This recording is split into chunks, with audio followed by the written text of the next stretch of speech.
Cuando me jubilé del periódico pensé que por fin iba a poder dormir sin despertarme sobresaltado por las escenas que alguna vez vi. Trabajé más de 30 años en la Nota Roja. Asesinatos, accidentes, cuerpos descuartizados, levantones, suicidios, todo eso formó parte de mi rutina. Creía que ya nada podía sorprenderme, que ya no quedaba nada que pudiera romperme por dentro. Me equivoqué. No lo conté a nadie durante décadas, ni lo publiqué. No hay registro de esta historia en ningún archivo del periódico. Oficialmente, jamás ocurrió.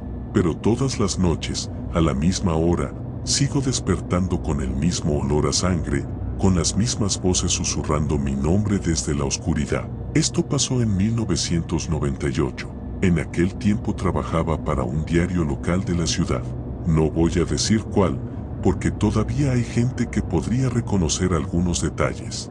Yo era el reportero veterano al que mandaban cuando había algo difícil, escenas especialmente violentas, casas donde el crimen organizado dejaba sus advertencias. Esa noche de octubre recuerdo estaba de guardia. Eran casi las 2 de la mañana cuando sonó el teléfono de la oficina. El policía de turno, un tal Ramírez, me habló con voz baja, como si no quisiera que lo escucharan.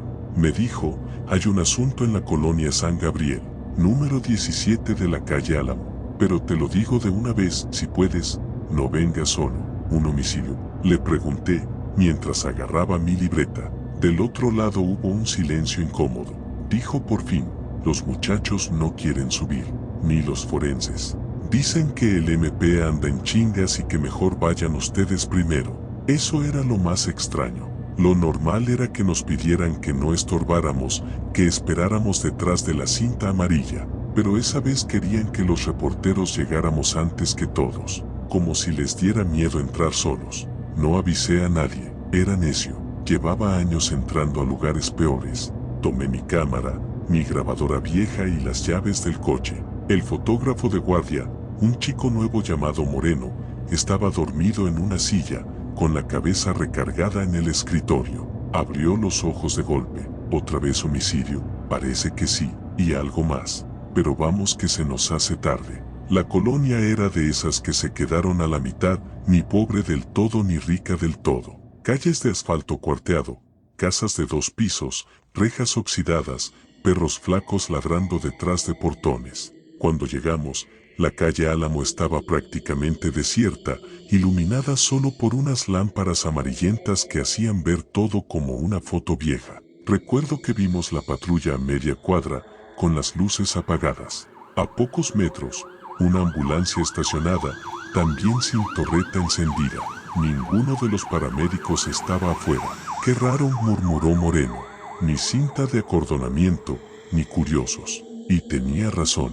Cuando hay un homicidio, aunque sea de madrugada, siempre hay alguien asomado, algún vecino chismoso, algún borracho. Esa noche, nada. Las ventanas estaban oscuras. Se sentía la colonia, apagada, como si la hubieran deshabitado de repente. Me bajé del coche, notando el aire frío pegar en la cara. Había un silencio raro, demasiado perfecto. Ni los perros ladraban. Caminamos hacia la patrulla. Dentro vi a Ramírez, fumando con la ventana cerrada, como si no quisiera que el humo saliera. Tenía los ojos rojos, pero no por el cigarro, sino por algo más. Llegaron rápido, dijo cuando me vio, abriendo apenas la puerta. ¿Dónde está el MP?, pregunté. Viene en camino, según. Pero el reporte entró hace más de 1 hora y nadie quiere ser el primero en entrar. Los vecinos llamaron por ruidos. Me negó con la cabeza. Dio una fumada profunda al cigarro, como si necesitara valor. Vayan ustedes, yo cubro la entrada. Si gritan, pues, ya sabré. No me gustó nada la forma en que lo dijo. No era un novato precisamente. Ramírez era de los que se reían mientras veíamos cuerpos en la banqueta. Esa noche, en cambio, tenía la mano temblándole sobre la palanca de cambios. La casa Álamo 17 estaba a unos metros más allá. Fachada sencilla, portón blanco con pintura descarapelada, 2 ventanitas arriba y un pequeño jardincito reseco al lado. No se veía luz por ninguna parte. Moreno tragó saliva. ¿Y si esperamos al MP? ¿Y si luego nos ganan la exclusiva? Le respondí, intentando sonar más seguro de lo que estaba. Tú quédate cerca de la puerta. Si ves algo raro, sales corriendo, no seas héroe. Le di una palmada en la espalda, más para darme valor a mí que a él. Empujé el portón. No estaba con llave. Chirrió como si llevara años sin moverse. El olor nos golpeó de inmediato. No era solo el aroma metálico de la sangre. Era algo más denso, agrio, como carne dejada al sol, mezclada con humedad rancia. Un olor a cuarto cerrado, a sudor viejo, a orina y a algo que no identifiqué en ese momento pero que me revolvió las tripas. Huele horrible, dijo Moreno, tapándose la nariz con la manga. El recibidor era pequeño. A la derecha, una sala con muebles tapados con sábanas blancas manchadas de polvo. A la izquierda, un pasillo que daba hacia la cocina. Al fondo, una escalera subía al segundo piso. El silencio ahí dentro era casi espeso, como si hubiera absorbido los sonidos de la calle. Saqué mi grabadora y la encendí. Ingreso a propiedad en calle Álamo 17, Colonia San Gabriel, dije en voz baja. Casa aparentemente deshabitada. Olor fuerte a posible descomposición. Sin presencia visible de personal forense o ministerial. Moreno empezó a tomar fotos de la entrada, el recibidor, las paredes. El flash estallaba cada pocos segundos, iluminando todo a blanco por un instante, y luego el lugar volvía a hundirse en esa pinambre amarillenta. Fue al tercer flash cuando lo vimos. En la pared del fondo de la sala, justo encima de un sillón cubierto, había un símbolo dibujado con algo oscuro, casi negro. Parecía un círculo incompleto, atravesado por una especie de cruz torcida. Alrededor, una especie de garras o espinas que se abrían hacia afuera. Me acerqué. No era pintura, era sangre, seca, pero no tan vieja. Pasé el dedo por una de las líneas, dejó un rastro oscuro, pegajoso todavía. ¿Qué chingados es eso?, me dijo Moreno, disparando otra foto. Algún rito raro, respondí, aunque no estaba convencido. De repente, desde arriba, se escuchó un golpe sordo, como si algo pesado cayera sobre el piso de madera. Moreno me miró, con los ojos muy abiertos. ¿Oíste? Sí, hay alguien arriba, a lo mejor un herido. Era lo lógico, lo profesional, pero en el fondo de mi estómago algo se apretó. Subí esas escaleras pero no me daba buena espina. A cada escalón, el olor se hacía más intenso. Ya no era solo sangre, había un tufo a heces, a vómito, a algo químico, como formol, mezclado con incienso barato. Era una combinación nauseabunda. Al llegar al descansillo, vimos que el pasillo del segundo piso tenía 3 puertas, una al fondo, 2 a los lados. La de la derecha estaba entreabierta. De adentro salía una especie de murmullo, como si varias personas hablaran a la vez, en voz muy baja, en un idioma que no reconocí. No eran rezos, no eran palabras claras. Era un sonido, un arrastre de sílabas, un sollozo cortado a la mitad.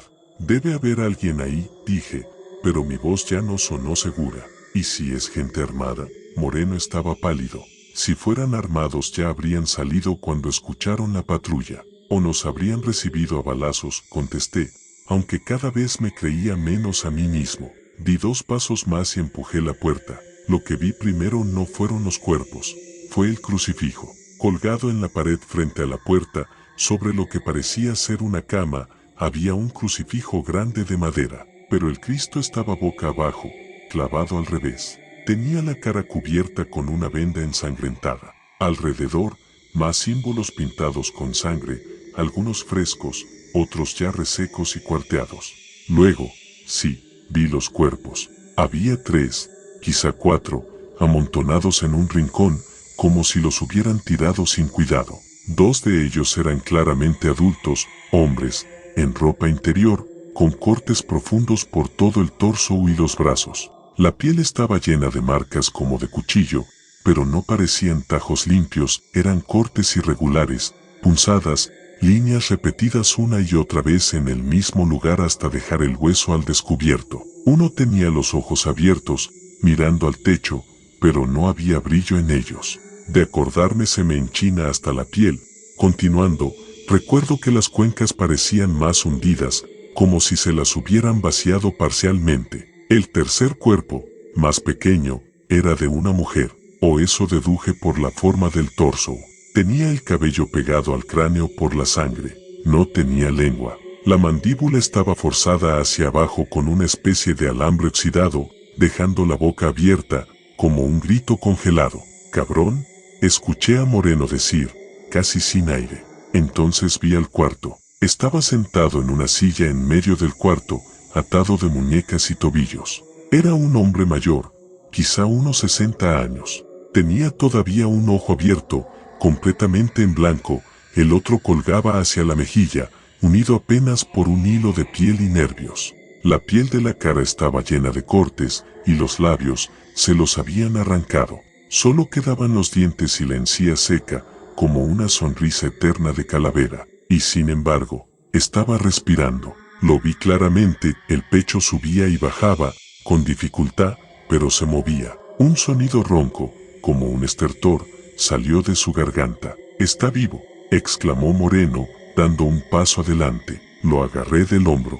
«Quieto», le dije. El hombre movió la cabeza, muy despacio, como si cada milímetro le costara dolor.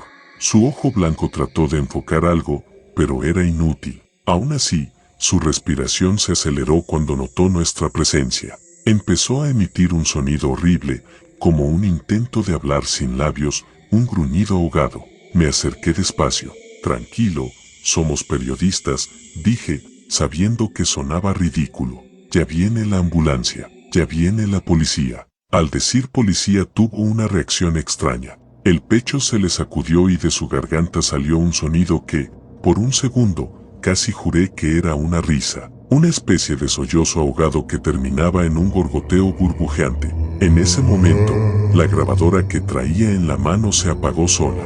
Vi como el foquito rojo titiló un segundo, y murió. No tenía las baterías bajas. Había revisado eso antes de salir. Aún así, pensé que podía ser un fallo. No quise demostrar que me inquietaba. «Moreno», le dije, «haz las fotos rápido y nos bajamos a avisar a los paramédicos. Este cabrón se nos muere aquí si no nos apuramos». Moreno levantó la cámara, aún tembloroso. El flash estalló, y entonces el tipo en la silla dejó de respirar.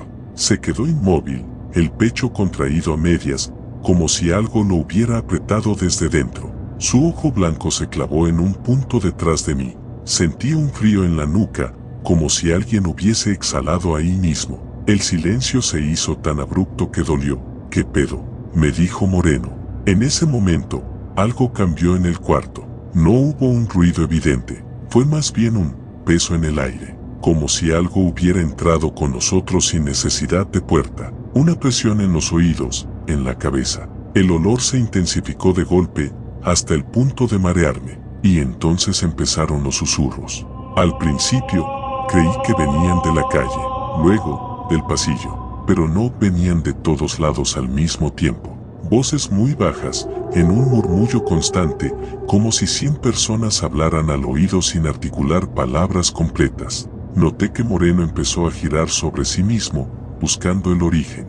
«¿Los oyes?», me preguntó, en voz baja. Iba a decir que si cuando un sonido específico sobresalió entre todos una voz seca, profunda, justo al lado de mi oído derecho, que me susurró: «Te estaba esperando». El aliento era helado. Involuntariamente di un paso hacia atrás, tropezando con algo blando. Miré hacia abajo. Uno de los cuerpos del rincón, el de la mujer, se había movido. No un espasmo post-mortem. Se giró un poco, como si intentara enderezarse. La cabeza se alzó unos centímetros, lo suficiente para que su rostro, sin lengua, sin expresión, quedara apuntando hacia nosotros. Sus ojos estaban completamente negros. No negros de iris grande, negros, como dos agujeros en la carne. «No puede ser», Moreno se abalanzó hacia la puerta. Iba a seguirlo, pero algo me lo impidió. Fue como si el aire se hubiese vuelto espeso, sólido. Sentí que me jalaban hacia adelante, hacia el centro del cuarto. La piel se me erizó toda. El corazón me martilleaba el pecho. Otra voz distinta se escuchó esta vez desde el rincón de los cuerpos amontonados. Él abrió la puerta, era un murmullo desgarrado, que no parecía surgir de una garganta humana. «Ustedes entraron». El cuerpo del hombre con las cuencas hundidas se levantó un poco, con un crujido espantoso de articulaciones secas. El torso se flexionó y un brazo se estiró hacia mí. Los dedos estaban rígidos, pero se movieron lo suficiente como para arañar el aire. Del pasillo, detrás de Moreno, se escuchó un golpe, como si la puerta de la escalera se hubiera cerrado de un portazo.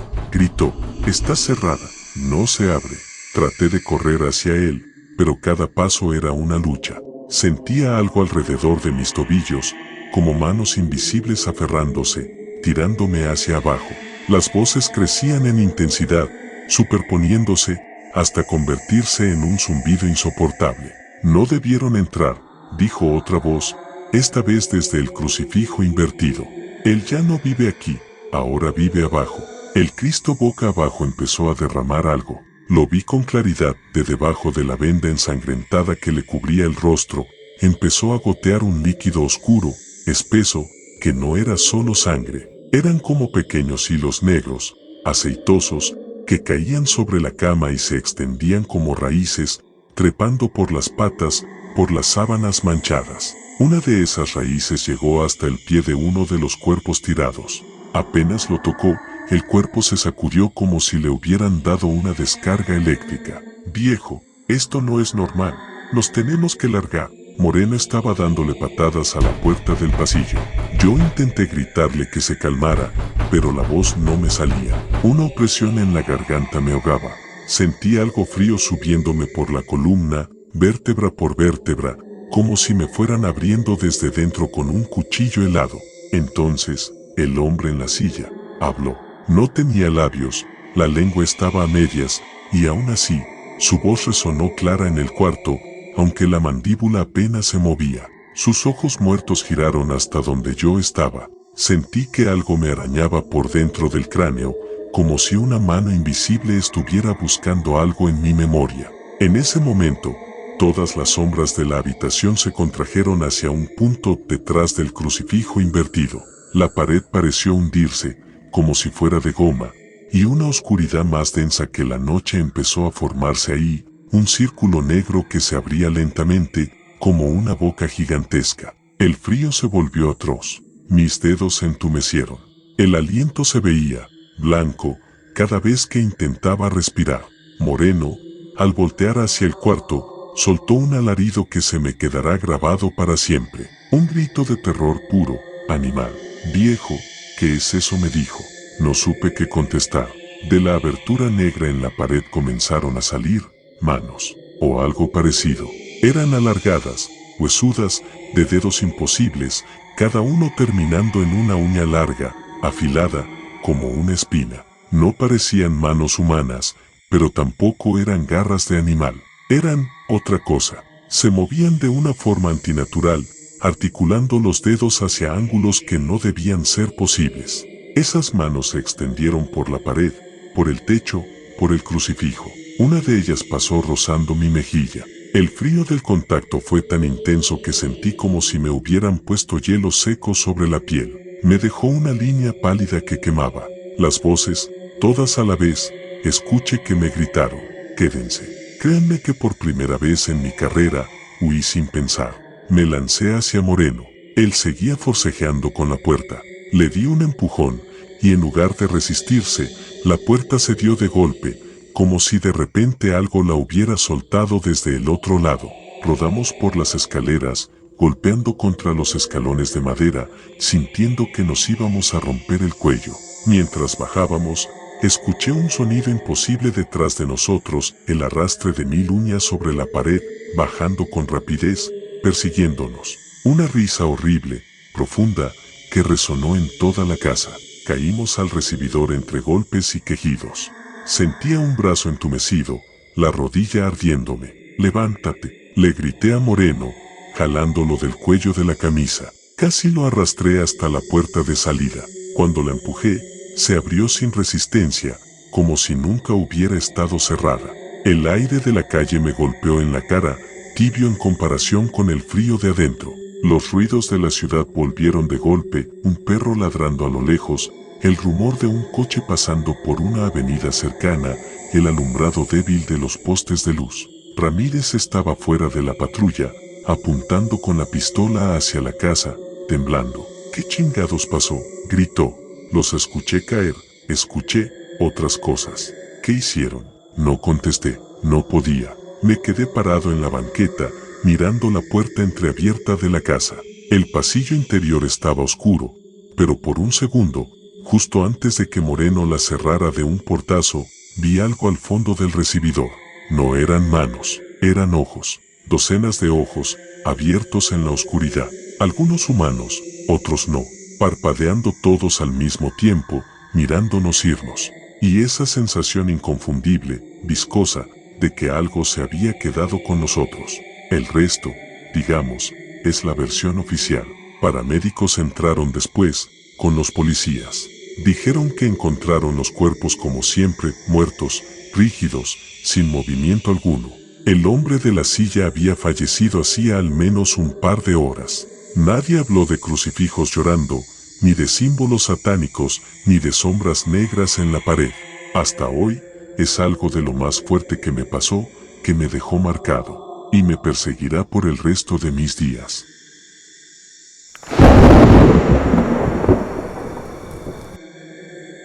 Si te gusta mi contenido, te invito a que me regales un like y te suscribas. Hasta la próxima.